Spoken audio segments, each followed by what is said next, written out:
ready? Yes, sir. Good evening, ladies and gentlemen. I'd like to call the May 16, 2022 regularly scheduled meeting of your Board of Commissioners to order. We will start with an invocation that'll be led by our County Manager, Lance Metzler. That'll be followed by the Pledge of Allegiance. That'll be led by our Sheriff, Sam Page. If everyone would please rise for the invocation. If you would, please join me in prayer.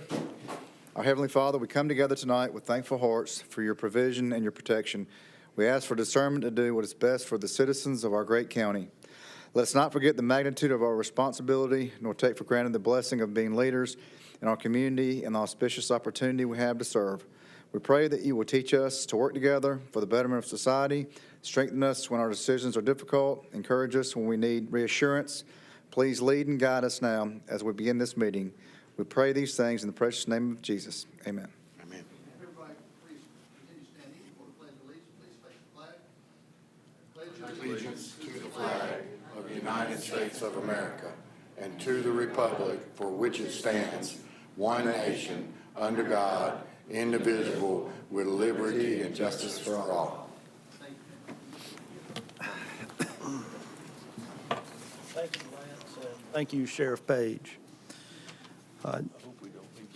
Next, I believe what we have is a recognition, and that recognition is Miss Deborah Crumpton.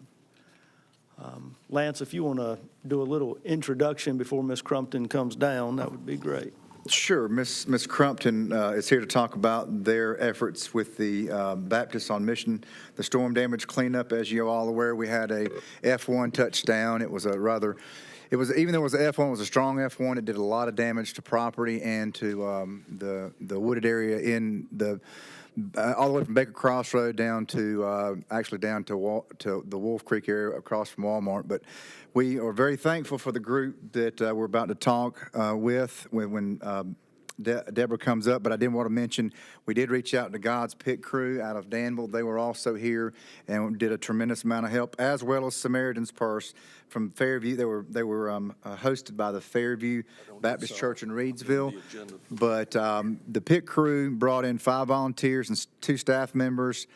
3 jobs on Sunset View Road in Reedsville were done, where trees were cleared, and about 170 hours worth of work was done. So we greatly appreciate all the efforts from everybody coming together in such a time of need, particularly those who are needy, who really needed our help. So with that being said, I would ask the chair and the Board of Commissioners if they would allow Ms. Crumpton to come up and speak. Yes, Ms. Crumpton, if you would, please come forward.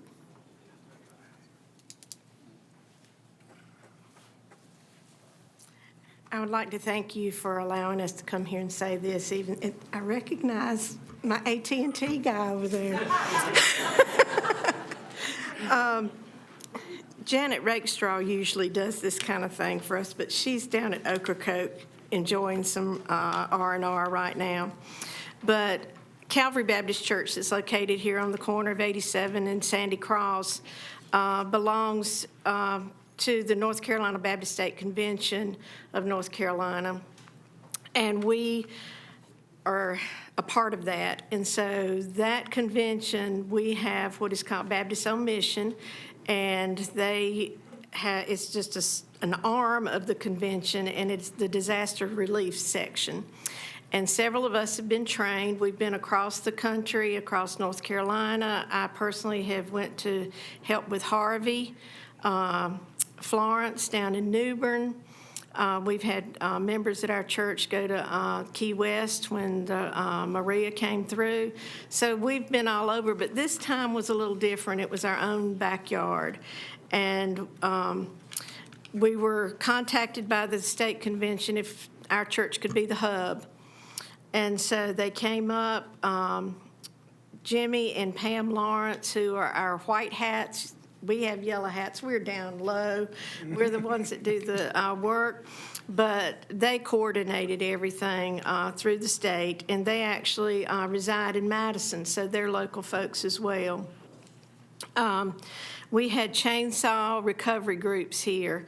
There were approximately They don't like to give out the numbers, but we had approximately 150 volunteers from as far away as North Wilkesboro down to Charlotte, Raleigh that came, as well as our own Rockingham County folks. We serviced over 40 families in one church with the work that we did.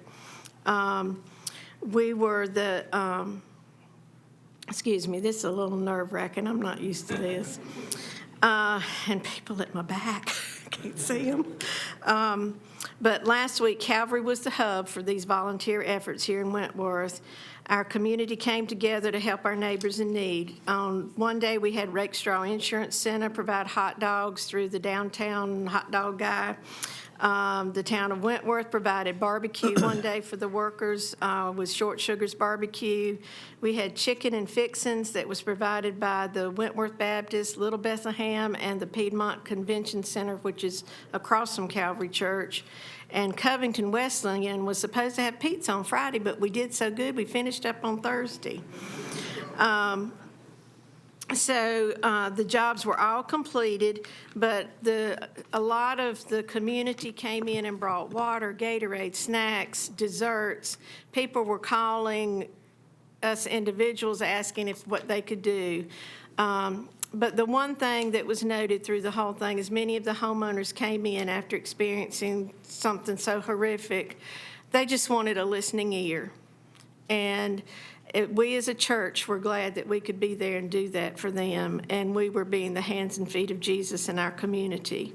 It makes me proud to be a part of this community, to see everyone coming together at this time of need, and I mean everyone coming in. Some of you, I recognize your faces that you came in and what can we do? How can we help? And that's what we need to do in everything here in our county. And at this time, I'd like to ask the rest of my crew if they would come up. Yes, ma'am. If at this they would time. all come up and we can get down here and try to get a picture. Yeah, would it be better with the number of folks for us to stay up here or come down there? You all come down, I guess the commissioners.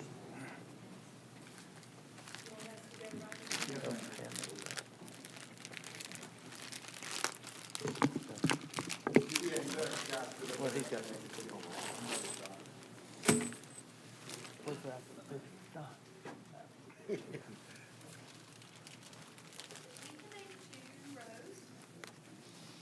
Have the taller folks in the back, shorter folks in the front.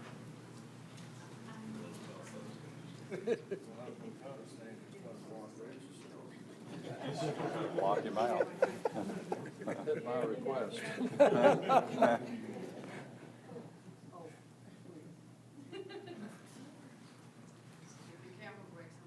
No. All right.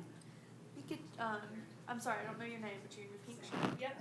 Scoot in just a little bit for me. There we go. Just so we can see everybody's face.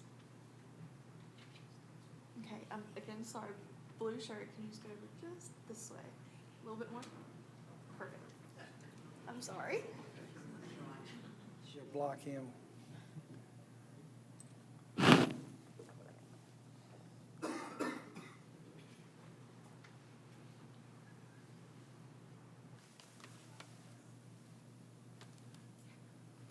Guys, don't leave, don't leave. Y'all stay Don't right leave. We have a little reminder to let you know, Mrs. Crumpton, that you're in a good place. I can put this with all my other pens down.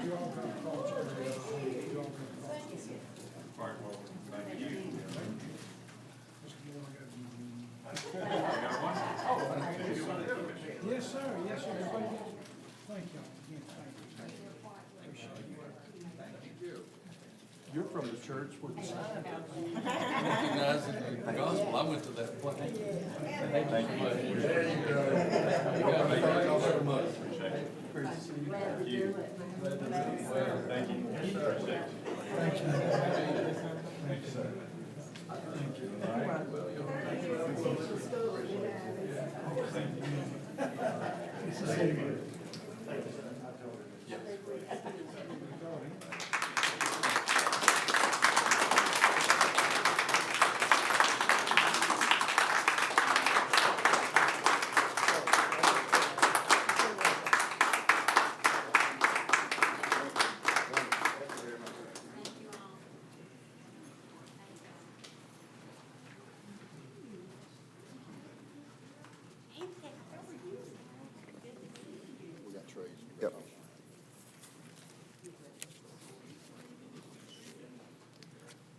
thank everyone that helped with the cleanup. I know everyone could not be here tonight, but it just shows what a great community that we do have. And next on the agenda is another recognition. I'm going to hand it over to Lance Metzler for the next recognition. Thank you, Mr. Chair. If you would, please, the ones who are here tonight with representing public health, Felissa, I see Felissa, Trey, Susan, anybody else here with you all? Come on up, everybody, come on up who's with the Public Health Department. So we're going to recognize the Public Health Department tonight for being awarded the 2020-21 North Carolina, I don't know where I am, Public Health Association, Dr. Sarah Taylor Moore Health Department of the Year. I want to publicly, come up here, please. I want to publicly recognize our very own health department for its hard work and dedication to public service. Well, I'll continue in a second. The Dr. Sarah Taylor Moore Health Department of the Year award is awarded based on population size. One award is awarded to large counties over the population of 100,000, and one award is awarded to a population of less than 100,000. The award is given to health departments who have demonstrated outstanding, exemplary health initiatives and programs. On April the 28th at the Public Health Conference, the Rockingham County Public Health Department received this prestigious award. I want to personally have Trey, Susan, Felissa, and all the health department members recognized for their hard work and dedication to the people of Rockingham County. This truly reflects the commitment of our staff, their hard work and excellence in the field of public health. Thank you very much.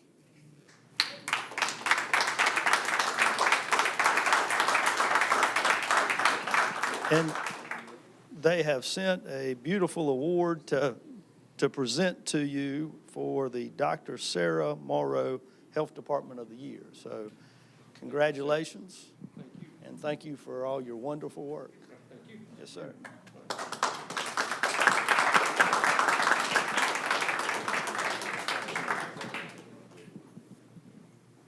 Trey, I know you want to say something. He's itching, you can tell. Trey, Felissa, anybody? We just want to say thank you. We have great staff. There's 74 staff. I'm lucky to work with 73 great people. And, you know, in the past year with the pandemic, we provided over 27,000 vaccines. Our dental clinic, you know, we have a dental clinic that sees adults, children, has seen over 2,000 people this year. We have our child health, our immunization, our family planning, our WIC, communicable disease, CC4C, pregnancy care management, all these great staff, and this is for them. We have a pharmacy assistance program here that we've saved the county community residents over $3 million in prescriptions, as well as another $16,000 for county staff, and that really helps out the bottom line there when we talk about our benefits. So this goes out to them. They're the ones that deserve this. So thank you. Thank you.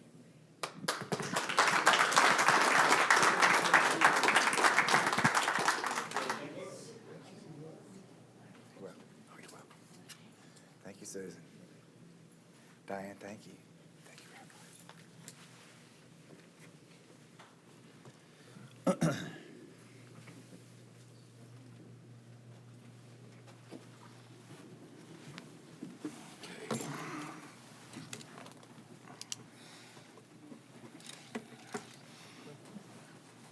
I think that's More, and I'm done.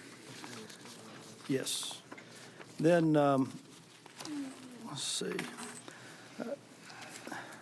Ladies and gentlemen, the next item on the agenda has been moved to June 20th. June 20th meeting, I believe. Is that correct? Yes, sir. Okay. So next, we come to the approval of tonight's agenda. Gentlemen, do we have any amendments to the agenda? Mr. Chair, in addition to moving item 5 to June 20th, we'd like to add under new business, Lance Metzler will talk about the temporary waiver of demolition permits for properties affected by the tornado of the recent May 6th weather situation. And with that, I move approval of the agenda as amended. Richardson. Second. Second by Commissioner Hall. All in favor? Aye. Aye. And next on the agenda is the consent agenda. And items on the consent agenda tend to be non-controversial in nature. If anybody in the public has any questions as far as matters on the consent agenda, our county manager or the administrative staff would be glad to answer any of those questions.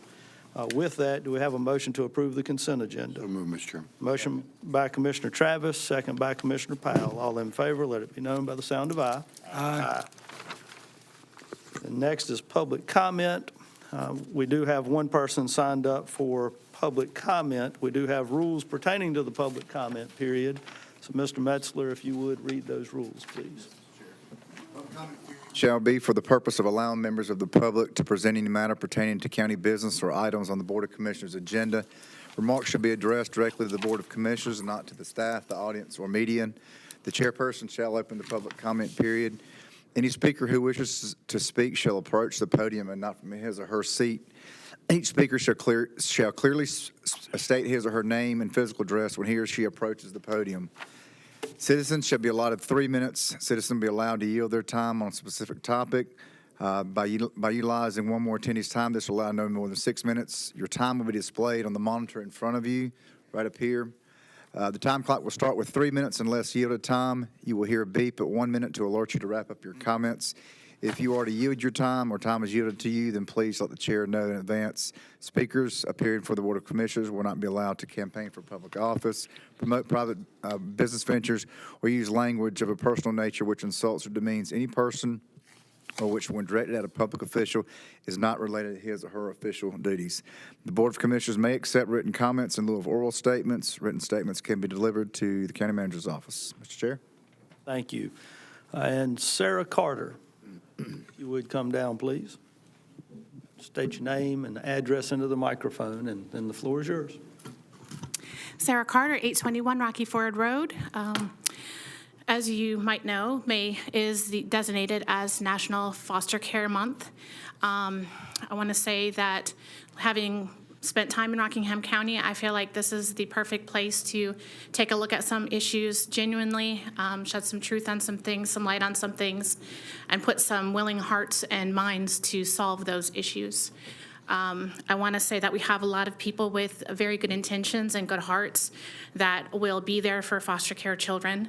And that's good. We need that. We need to have faith in a system where we protect children, we protect the innocence that they have, because you're only a kid once.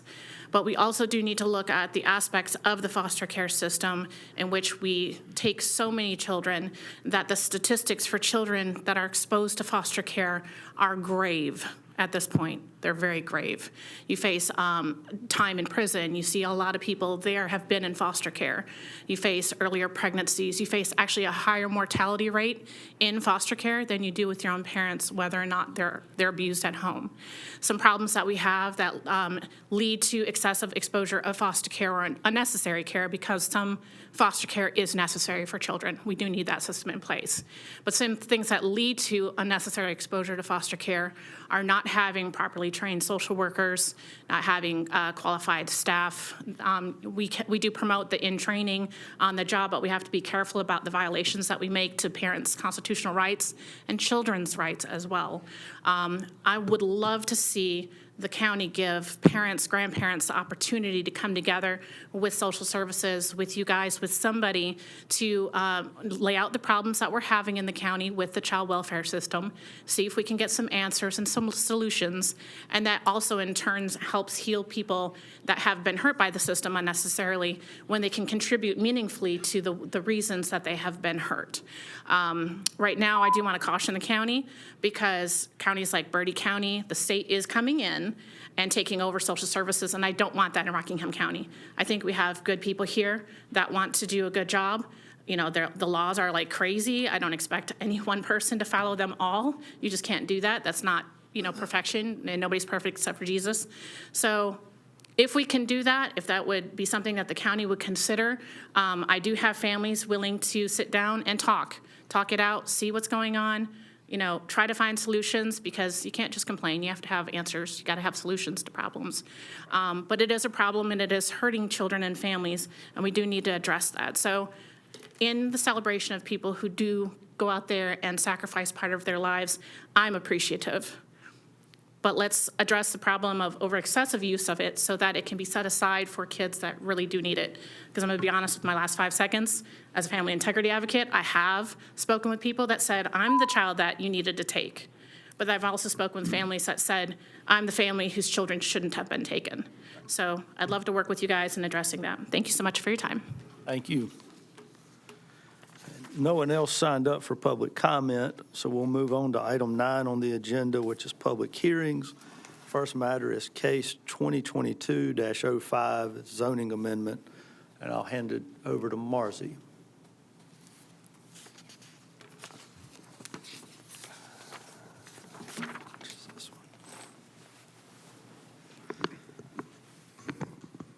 Good evening. We have rezoning case 2022-05. This is a request for a zoning map amendment from residential agricultural to light industrial. There's 2 parcels, but it looks like there's 4 properties because there's 2 parcels and both of them are bisected by roads. We'll look at that in a second. But the locations are on Sylvania Road and Boone Road. They're in the Huntsville Township. At the planning board meeting, they did recommend approval 6-0, and this is a straight non-conditional rezoning. As you can see, we're located in our southwestern quadrant of the county, just above the county line from Guilford. Our zoning map, you can see right here where this is contiguous to existing light industrial in the eastern portion, also owned by the applicant, as it moves across and then comes down, moves across Sylvania, then comes down to Boone Road area.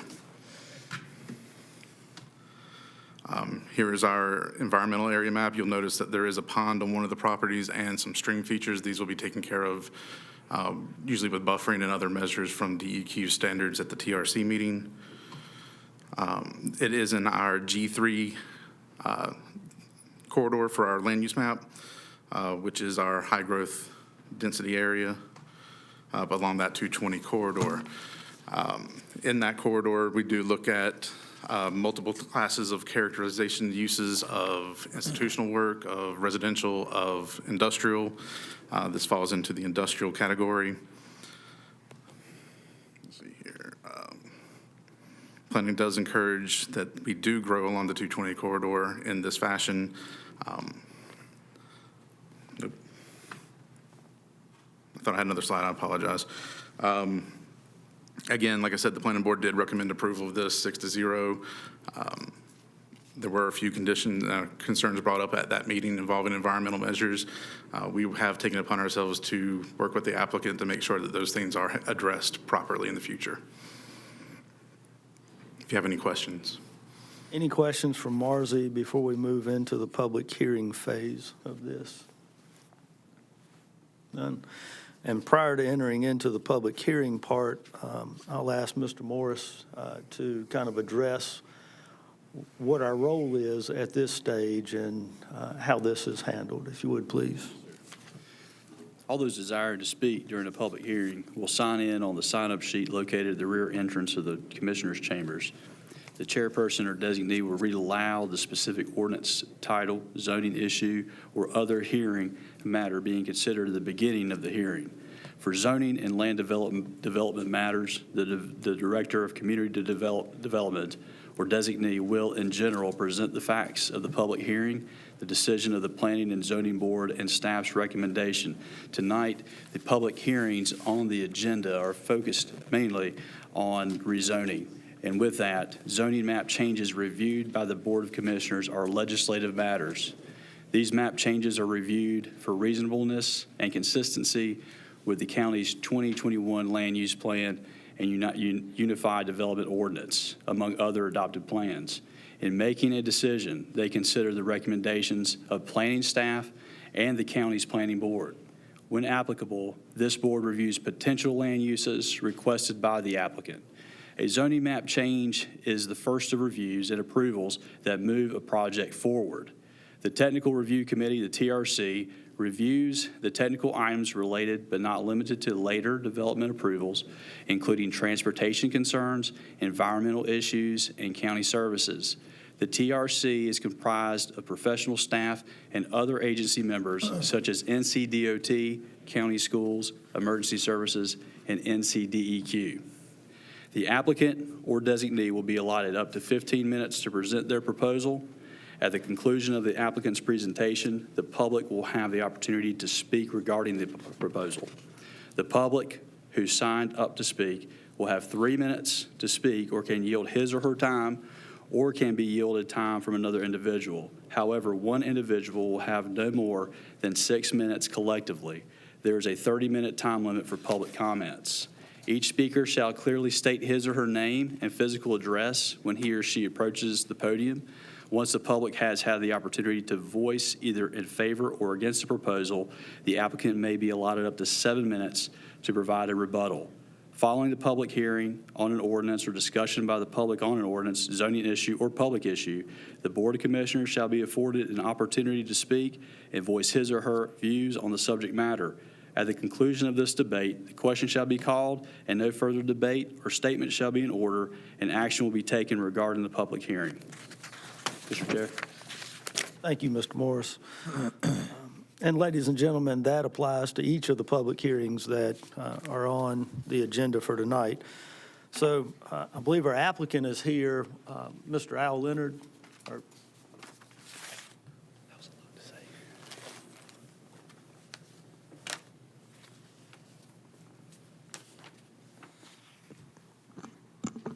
Good evening. I'm Al Leonard, president of Carroll Development Companies, Greensboro. I gave a handout a little earlier just to show the update on the building that we're building at the corner of 65 and 73, and to kind of show you where that building's at. We're expecting to hopefully open that building in late June, early July of this year.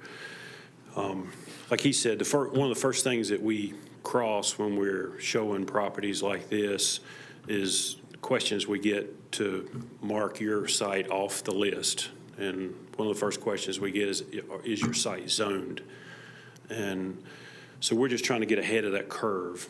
Evan Stone's here. He works with he's vice president of our development and works with folks calling all the time, inquiring into the properties. And we've got a handle on the utilities. We've got a handle on the wetlands and the streams and the environmental and our topography and so forth. So this is just a step to kind of get ahead of the curve. So with that, we're here. If you have any questions for us, Mr. Stone's here, and be glad to answer anything that we need. Sir. Thank you, Mr. Leonard. So I'll open up the public hearing at this time for case 2022-05. And so the public hearing is open. Mr. Leonard had signed up on the public hearing aspect, but of course he just spoke. And the other name on here is Ryan Anglesey. I get it?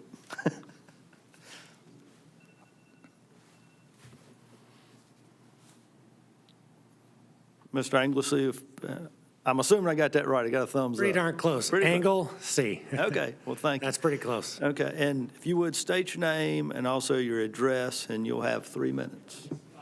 Ryan Anglesey. I'm at 127 Sylvania. We're right behind the water tower, the new water tower. And I'm also speaking for our next neighbors, which is 361. Believe it, that big gap is, there's no one in between. And it's kind of the reason why we bought that property. I mean, that was me and my wife's first home we bought, dream house.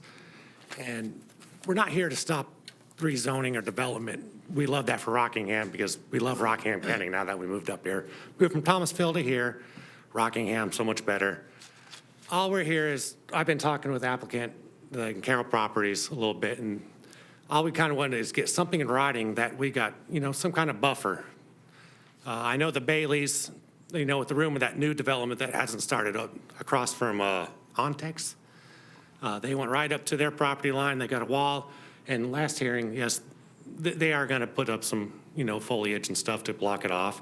Understandable, that is a narrow property, so they had to go right up to it.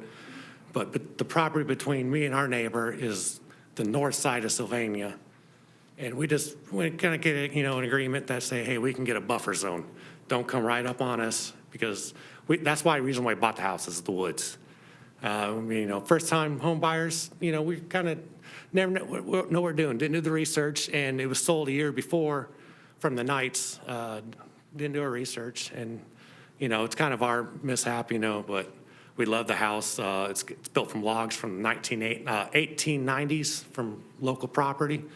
But, yeah, I've been talking with them. They've been pretty, formal and, friendly about it, and I just kind of want to get something in writing that says, or, a commitment that says, don't come right up to our property line, leave a little bit buffer zone, especially for our neighbor. I mean, we're kind of lucky because we're right on that waterway with a pond in the back. There's wetlands coming up. I mean, you can mitigate, you can destroy that, but somewhere in the state of North Carolina, you got to, establish 1 acre if you destroy an acre. But our neighbor at 361, there's no mitigation of wetlands and stuff, and we're afraid that it's just going to come out, and we, just kind of get a, commitment of saying, okay, we'll give you 50 feet of trees. And, the water tower's great. I already take care of a lot of their property because we got right away or easement to our property from behind the water tower. And, I already mow all that stuff right up to their fence they just put up. And I don't mind doing that. Being a good neighbor is being a good neighbor. And that's kind of what we're looking for. And I'm confident they will be good neighbors. And we're, again, not against rezoning because there's nothing we can do about it. But just, we can come agreement that's going to happen, and let's just be good people to each other. That's kind of what I'm going for. Okay. Not look out our back window and see the building. And in the last meeting, I talked about, water runoff from all the roofs and things, but it seems like they got out of control. Thank you.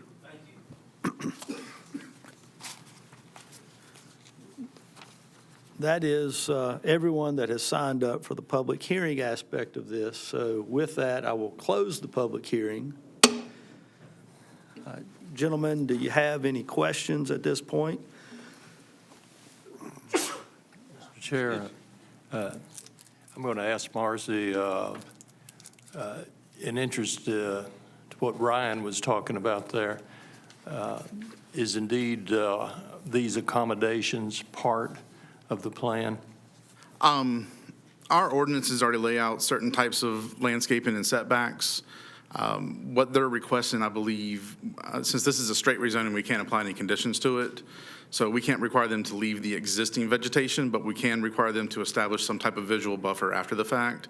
But we are going to talk to them to try to firmly establish their game plan ahead of the development to see what all of natural vegetation is still possible to keep. Just so that, and being good stewards of the land in the first of all, but also to help be good neighbors as well. But as far as our ordinances are concerned, we do require setbacks, and we do require some landscaping that does provide some of that visual buffer. I believe some of that is dealt with in the TRC. Right. Okay. Yeah, and that's where we will work with them is our TRC process. At this point, there's just rezone. We haven't even seen any kind of like site plans or even concept sketches for this type of property. So I couldn't reasonably say that what they want to put there would be able to leave 50 feet of trees or anything like that, but we will work with them for site placement to see what we can manage. That's what we usually try to do at the technical review process or even on the way there, so.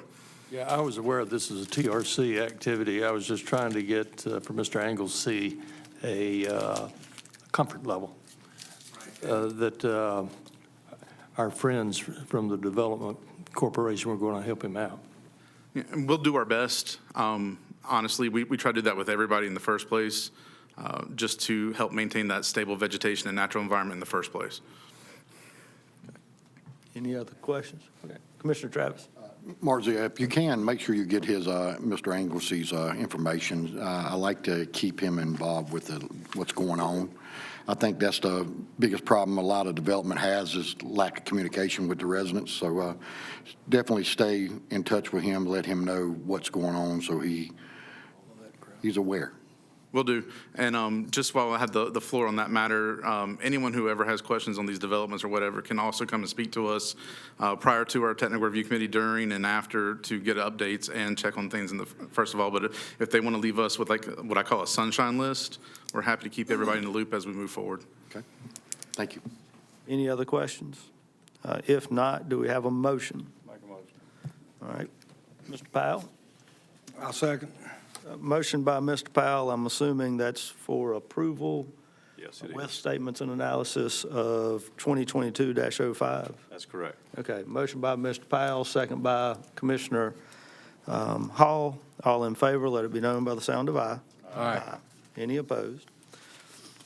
All right, then, Marzie, we move to number was B, case 2022-04. Yes, this is a rezoning request for a zoning map amendment from residential agricultural, residential protected, and light industrial to residential protected conditional district. This is a conditional rezoning. The applicant has asked for conditions. We have also created other ones, and the planning board has reviewed them and made a recommendation.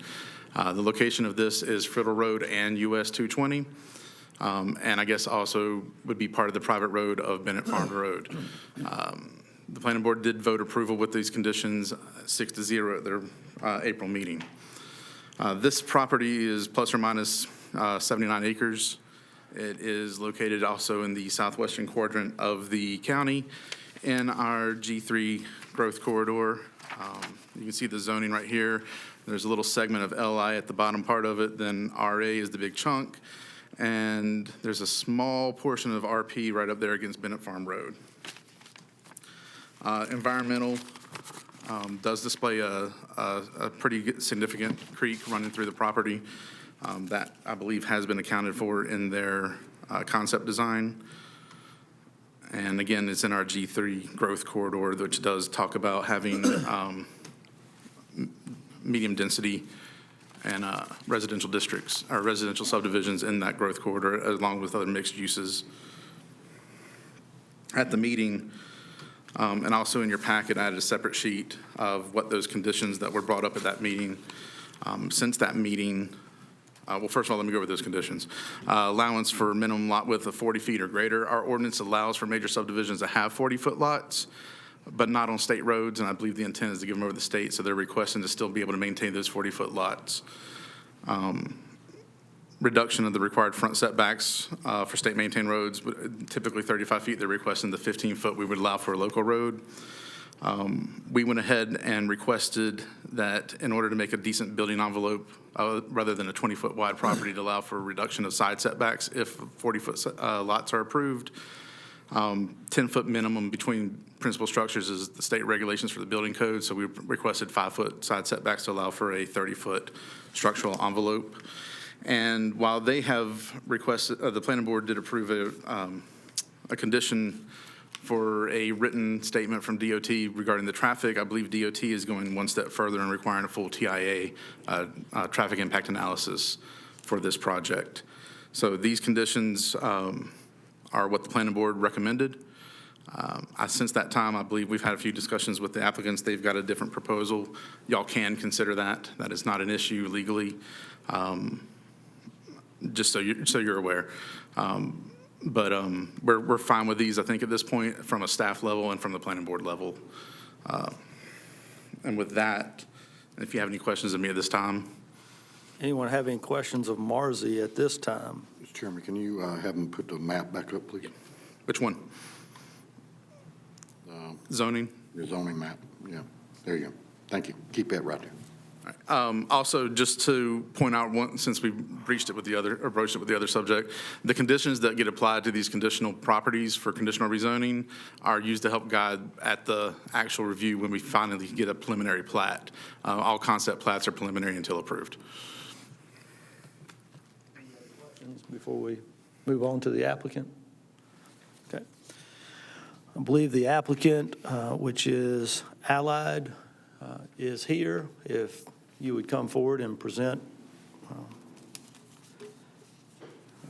the information, please. I'm going to let my engineer do most of the talking. I just want to briefly introduce myself. My name is John McKenzie. I live at 1090 West Exchange in Allen, Texas, which is just a suburb of Dallas. I just wanted to thank you guys for allowing us to present this today. We've been working closely with a lot of the neighbors and in conjunction. I think I've got some of the neighbors here today. So, but just briefly wanted to introduce myself and going to turn it over to Brent, our engineer, to talk about the dynamics of it. Thank you. Thank you.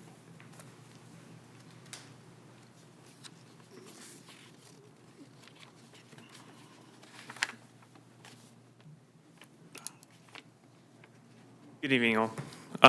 My name is Brent Neeson. My address is 8518 Triad Drive, Colfax, North Carolina. So again, thank you all for being here. Just to go in a little bit more detail, I won't try to repeat what Marcy's already presented, but wanted to address some of the concerns that have come up from our outreach with neighbors and that were addressed at the planning board meeting in April. So during our neighborhood outreach meeting, there were concerns about the traffic. As Marcy has stated, it is written that we are to coordinate with NCDOT. NCDOT, being the North Carolina Department of Transportation, has requested us to submit a traffic impact study. And so we've already been working with a traffic engineer to address some of the issues that may come up on the Newman Road area, which is more the area in the road of concern. And another way to address it is that crossing for that creek crossing that was happening. We are planning to put a culvert and a crossing at that creek to allow access between the two properties in hopes to facilitate traffic going south on 65 to alleviate the pressure of traffic to the north. So that would address some of the concerns from traffic going that way. And with the conditions that were approved by the planning board, we requested a minimum lot width of 40 feet. That concern with a 5-foot setback proved to be a very tight site. And so as a recommendation to a change of the condition, we are requesting a 50-foot minimum lot width with 7.5 feet for the side setbacks to take that tight site and make it a little bit wider and give a little bit more spacing between these units going forward.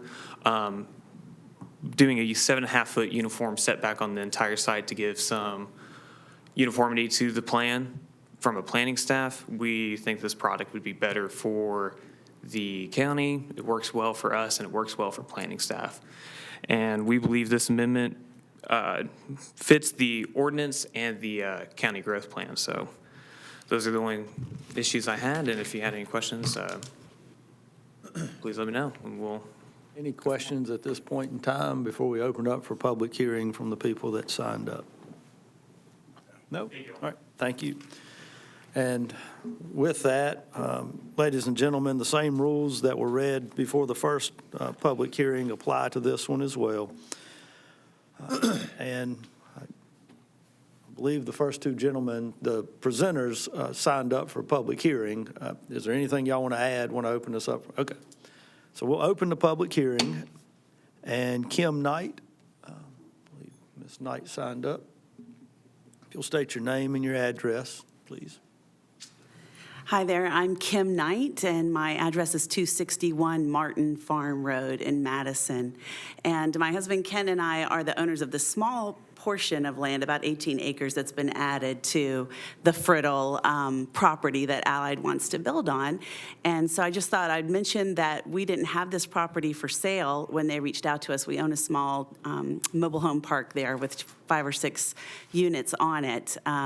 But once they approached us, we sort of realized that that development was happening all around us, and we were just going to have this one small trailer park in the center. Also, most of our residents there have been there a long time. The trailers are in rough shape, and some of them also are not in good shape. So we were facing a bit of a crossroads with the mobile home park, whether to reinvest and try to expand it or move out the people as they moved on. So this was a great opportunity. When Allied come in, we thought it would be a great way to sort of add on to what was already happening, and rather than us investing in another trailer park, expanding that in the kind of development that we'd prefer to see in the county. So thank you very much. Thank you. And Tommy Barham?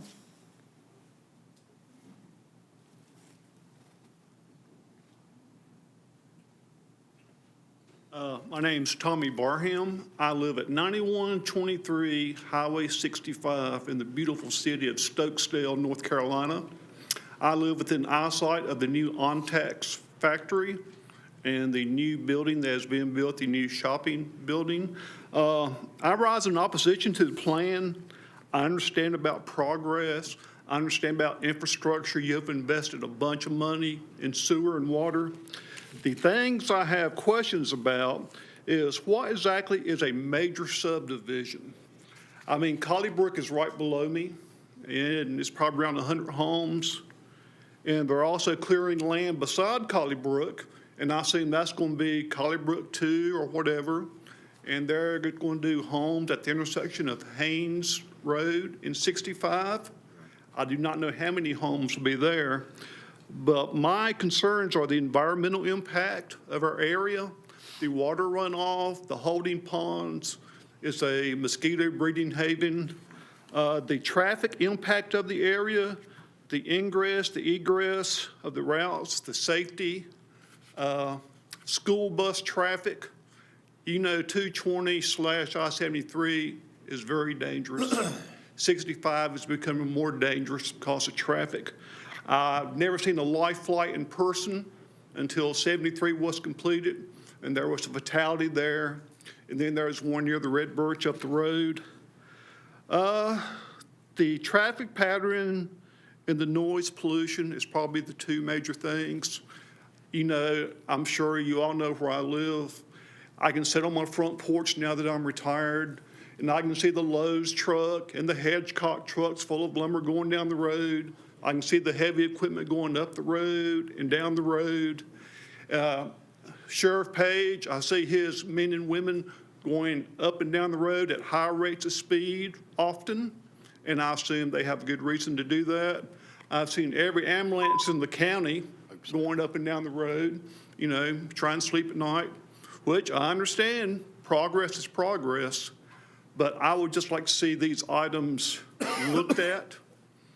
And if someone can answer the major subdivision, how many homes that is, I would certainly appreciate it, because I would think Collybrook would be a major subdivision.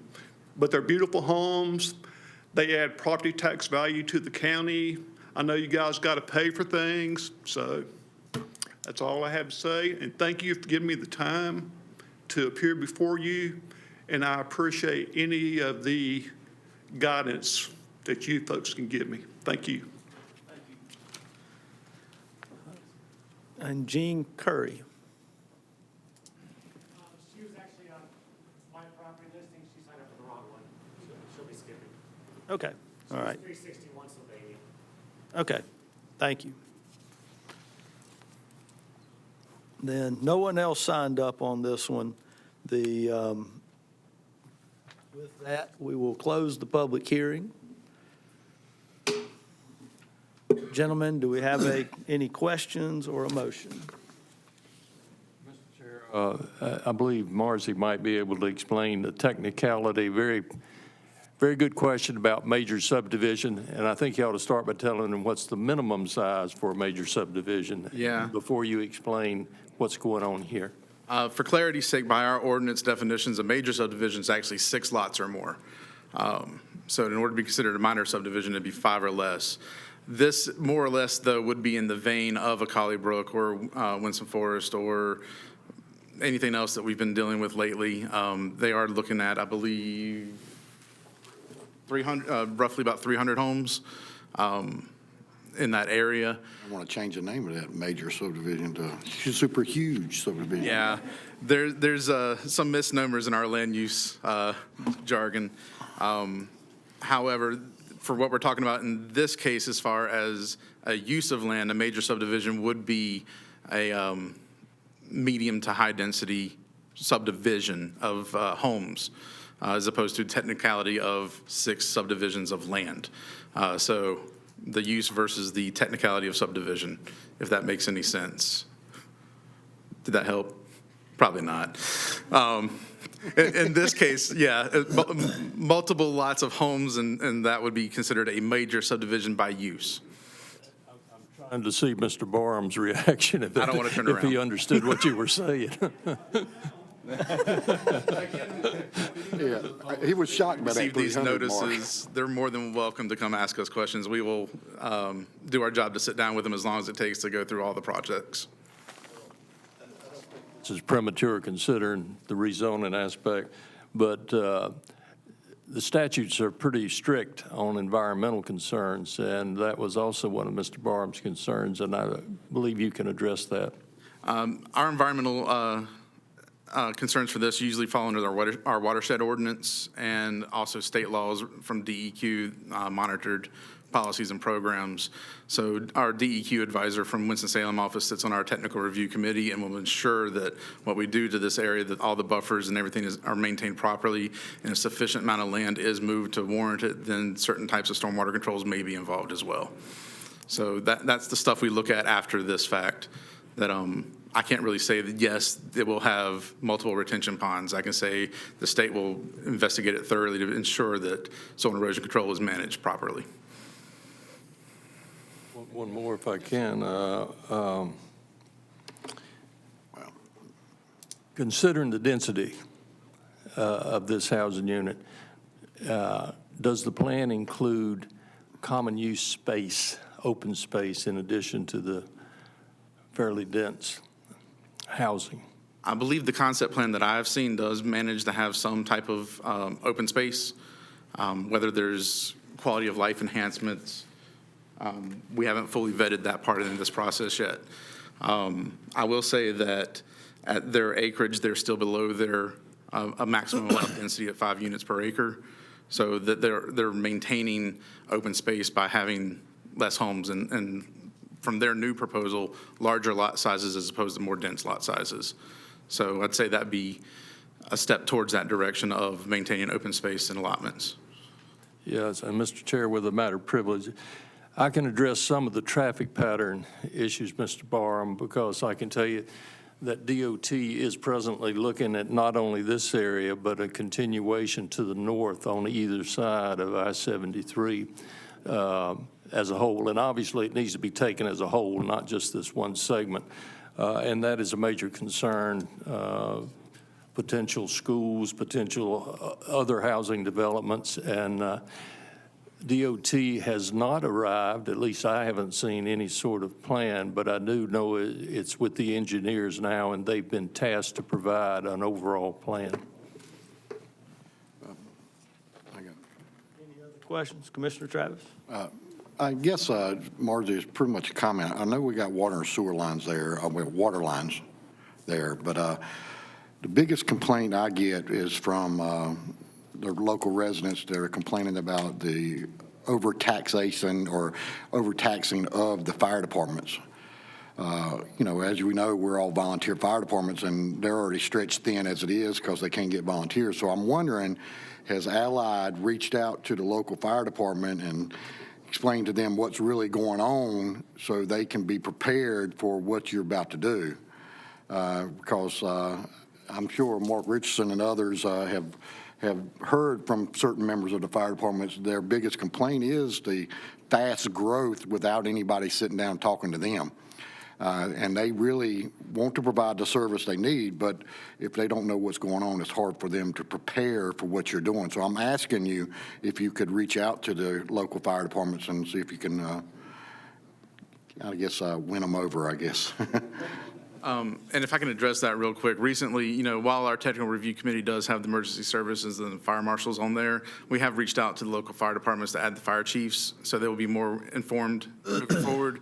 Internally, we've discussed the same way we asked the developers to go talk to NCDOT before we get to technical review. We're also going to start asking them to reach out to the local fire departments as well, just so they have a more advanced warning than 2 weeks prior to a technical review committee to review things. They've had a chance to sit down and talk and affect design. So it's one of the things that while we don't have in our ordinances, we're going to be requesting that they do prior to those meetings so that everybody is brought up to speed. I think that's a good way to go because we need a little bit more communication with the people that's already there. Now, we're working on it. We've taken strides to involve other agencies and communities that weren't typically part of our review in the past.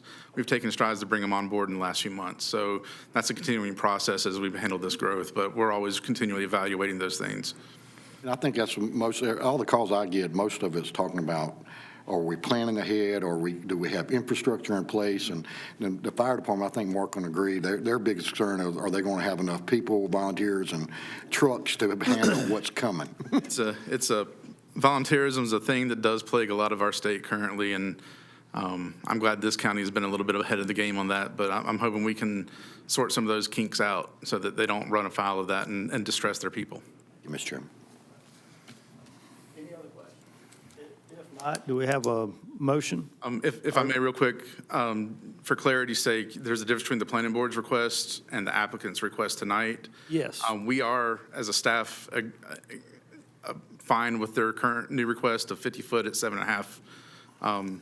That would be the only change in those conditions is the number 3. Thank you for that reminder. So yes, you've got a couple of options here tonight, gentlemen. One, you can approve what the planning board did.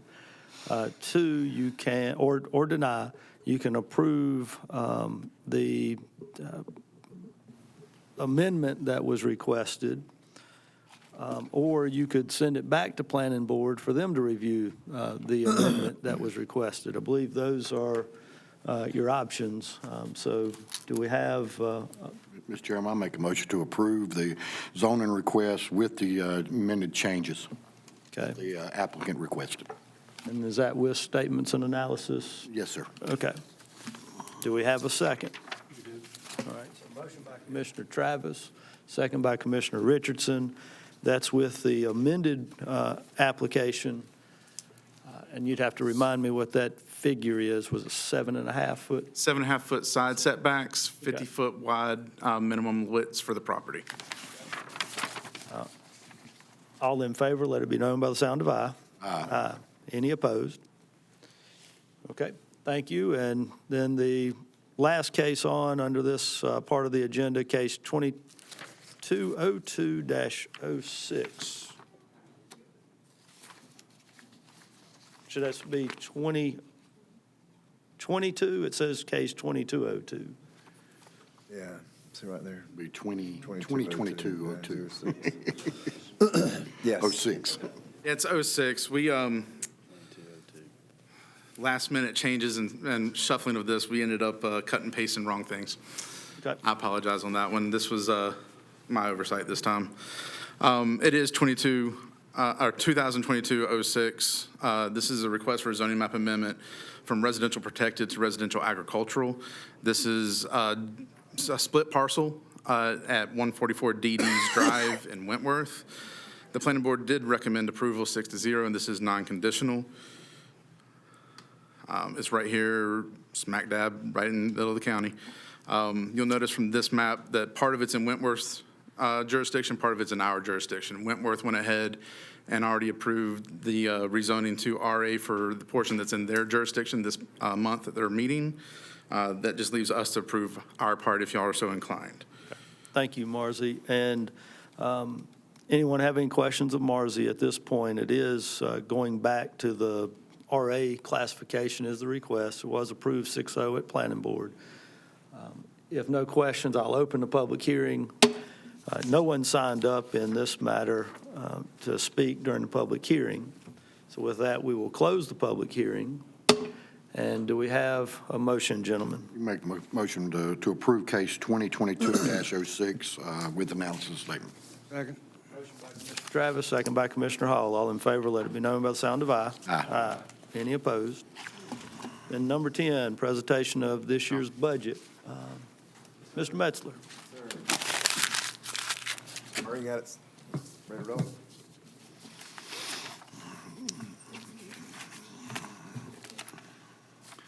Here it is. Yeah, got it.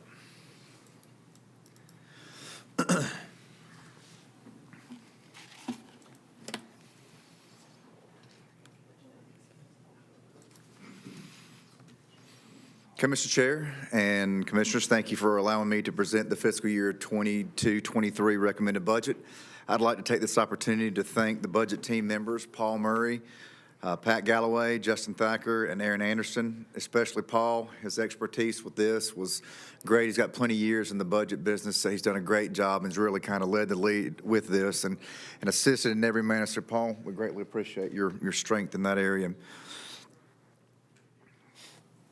This slide, you'll see your vision, mission statement, strategic focus areas that you all approved earlier in the year, and it's what we based our budget development on. These are our guiding principles, which were no property tax rate increase, maintain essential service delivery, consider current and long-term capital needs, and develop a pay structure to help retain existing staff and aid in our recruitment effort. After we Received all the requests. We had a general budget deficit of $32 million, or equivalent of 39.6 cents of the property tax rate. Again, this budget does not represent a property tax increase. This is the 13th consecutive year with no county property tax increase. The total general fund budget is close to $108.5 million, which represents a 10.7% increase from the current year's adopted budget. All funds, which include the general funds, enterprise funds, and other funds, totaled over $156.5 million. And just to let you know, the value of the penny continues to increase, so it's increased by $29,264 this year compared to last year. Our current ad valorem is $55.94 million, or an increase over $2 million. The ad valorem is the largest source of our discretionary revenue and are comprised of 4 different parts. Real property is projected to increase by 2.2%, or an increase of approximately $825,000 in revenue. Personal property is projected to increase by 2.4%, or an increase of $122,059 in revenue. Public utility value is projected to increase by 3.3%, or an increase of $110,000 in revenue. And motor vehicles is projected to increase by 14.6%, or an increase of $861,853 in revenue. And that's basically because DOT is now collecting all of our motor vehicle taxes. Our tax collection rate increased from 98.40 to 98.44%, which in the state of North Carolina is fantastic. So Mark and his group do an excellent job in tax collections. Our forecast for sales tax projects a 29.5% increase, or more than $3.5 million over last year. We have seen a significant increase in online sales, which we expect to continue, and we budgeted very conservatively in the current year due to our unknown impacts of COVID. And again, this amount does not include your quarter-cent sales tax. In other key revenues, the changes, Medicaid hold harmless. We have an increase of $1 million, and again, this all goes back to sales tax outpacing the growth in tax in the state's expense for Medicaid. I think if you remember, the state said basically we're going to keep all the sales tax until we're able to take care of the expenses. Now we're exceeding that tremendously, so our estimated growth on that's $1 million. With EMS, we anticipate an increase in EMS fees of $160,014 based on current year experience and requested fee increases. In building inspections and zoning, obviously we're seeing an increase in building in the amount of $50,000. This comes from both building permits and inspections performed. In the general fund balance appropriated, we are budgeting an increase of fund balance appropriated this year from last year. This appropriation is for the fund balance plug that we use each year, a portion of the recommended DSS renovation project, a discretionary facility management fund for facility improvements that would coincide with what Commissioner Hall began with the facilities improvements, maintenance of effort funds, the TDMA radios for rescue, and just a comment on that. We have recommended funding in the budget for the rescue squads, but we're still seeking potential grant opportunities in case they're out there.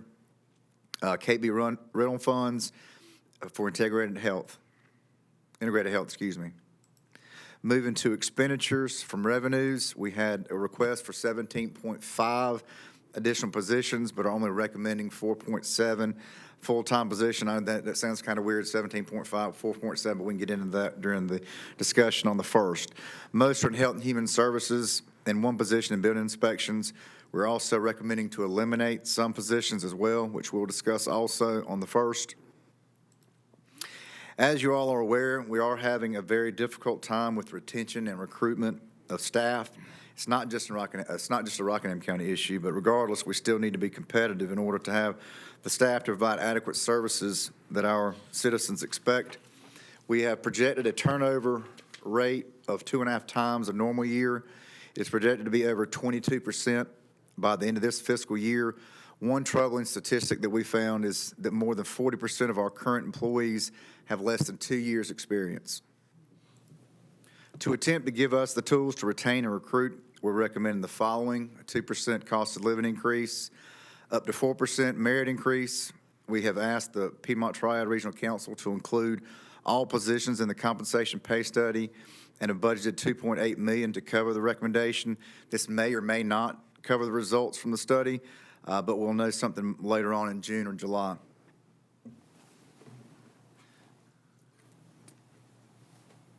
In regards to health insurance, we've had an anomaly this past year with our health insurance claims that caused our health insurance expenses to increase considerably.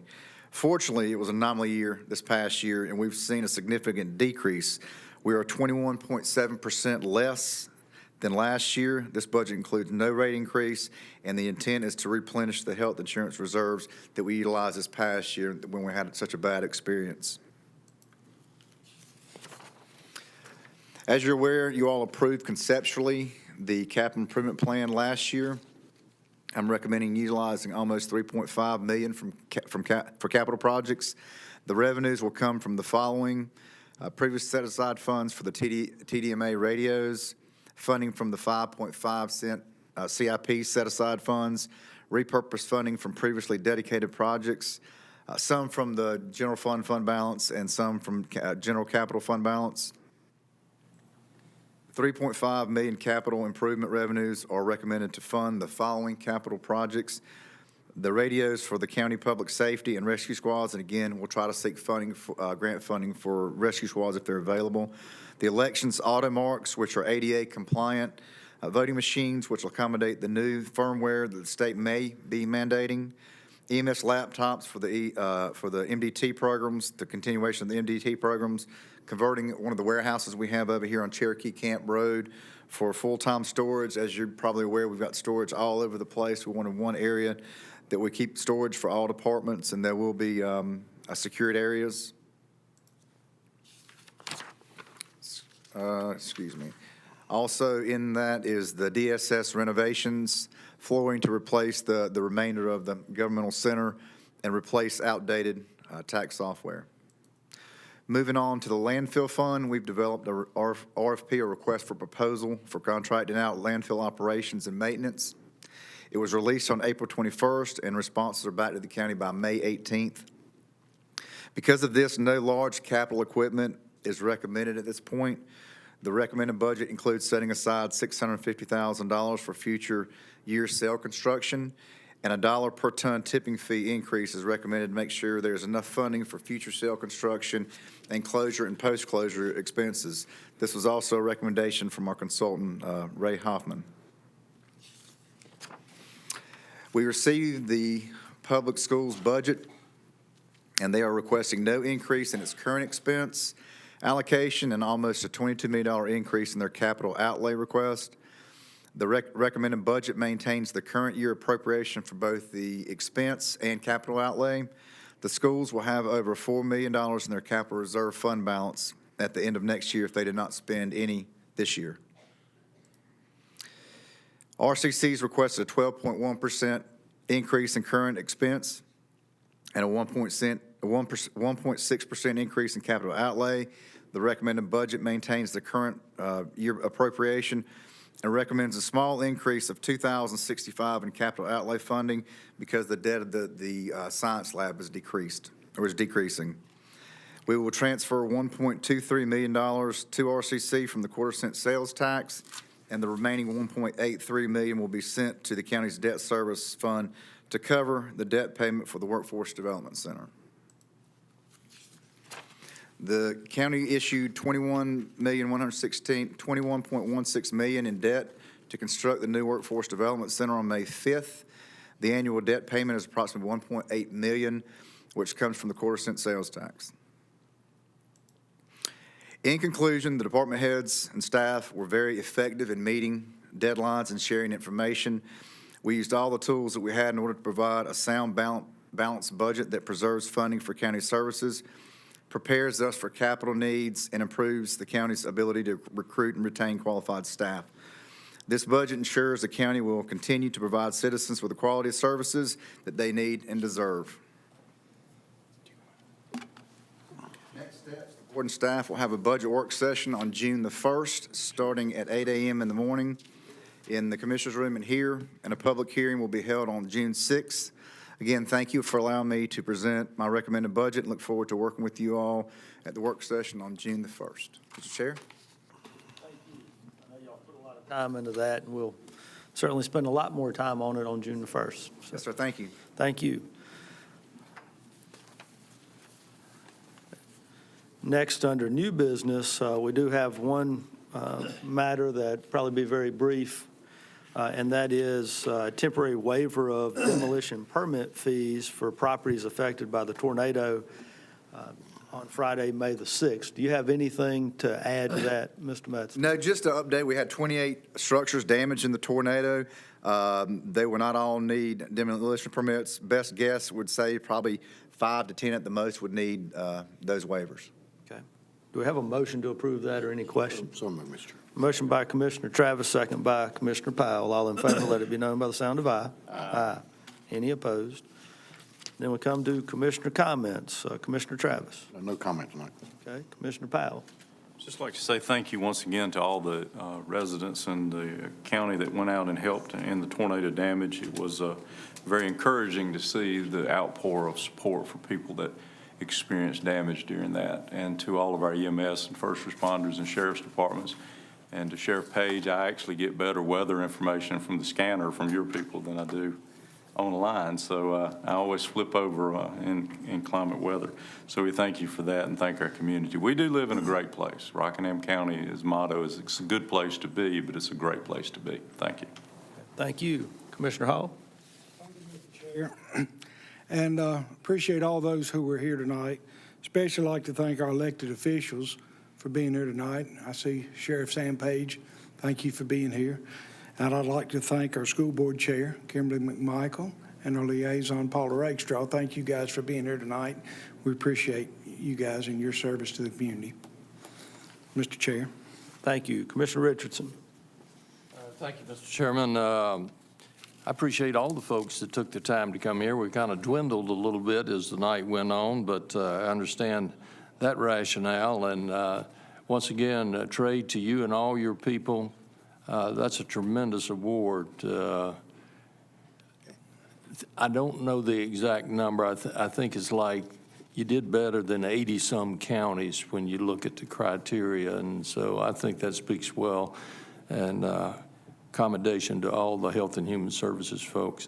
Also, I'd like to recognize all those volunteers that helped, and some were not part of the formal organized group, I just think it's impressive how the local population rose to the challenge of dealing with the May 6th violent weather. Some of you may be aware that tomorrow is Election Day, the last chance to vote in the primary for Rockingham County. I encourage you to exercise your democratic options there, and I encourage you, I know there are numerous excellent candidates to be considered, and so I encourage you to use good judgment and be part of the voting public tomorrow. Mr. Chair. Thank you. And yes, want to thank everyone for coming out tonight.